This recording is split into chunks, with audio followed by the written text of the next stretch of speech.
गुज़िश्ता कल मेरे पास एक औरत का मैसेज आया कि मौलवी साहब, मेरा शौहर सिर्फ़ इस बात पर कि मैंने उनसे ये कहा कि मेरे लिए और मेरे बच्चों के लिए आपने ईद के लिए ऐसे कपड़े ख़रीदना है, सिर्फ़ इस बात पर उसने मुझे इस कदर मारा है।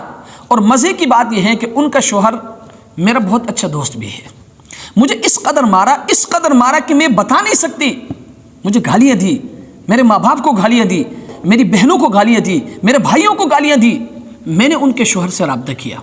मैंने कहा, भाई जान, आपके पास पैसे नहीं है कि आप सिर्फ़ इस बात पर कि आपकी बीवी आपसे कहती है कि मेरे लिए और मेरे बच्चों के लिए, बच्चे तो आपके हैं ना, आपने इस तरह कपड़े ख़रीदना है, आपने अपनी बीवी पर इस कदर जुल्म किया है, आपने ज़्यादती की है, क्या आपके पास पैसे नहीं है?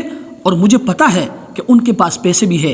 अल्लाह तबारक व तआला ने उनको दौलत से भी नवाजा है, लेकिन इसके बावजूद भी एक छोटी डिमांड पर आप बीवी पर इस कदर जुल्म करते हैं, आप ज़्यादती करते हैं, उनके माँ बाप को गालियाँ देते हैं, उनके भाई बहनों को गालियाँ देते हैं। मेरे भाई, ये आपकी तरफ से जुल्म है, ये ज़्यादती है। आप मुझे बताएं ना, अगर आपके पास पैसे नहीं है ना, औरत बेजा आपसे डिमांड करती है, तो मैं खुद उस औरत को मना करता कि मेरी बहन, आपने ये डिमांड नहीं करनी है।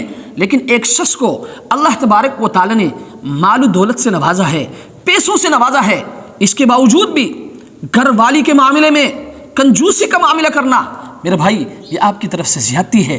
वो बीवी है आपकी, वो बच्चे हैं आपके।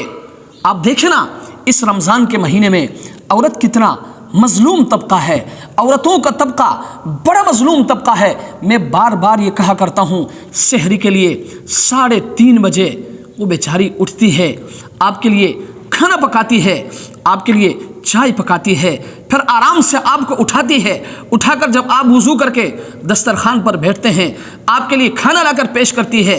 फिर उसके बाद जब आप खाना खाकर नमाज के बाद आराम से सो जाते हैं, वो बेचारी फिर भी उठी होती है, वो बर्तन धोती है, वो घर के सामान को दुरुस्त करने के बाद सबसे आखिर में सोती है, यानी सबसे पहले उठती है और फिर सबसे आखिर में सोती है।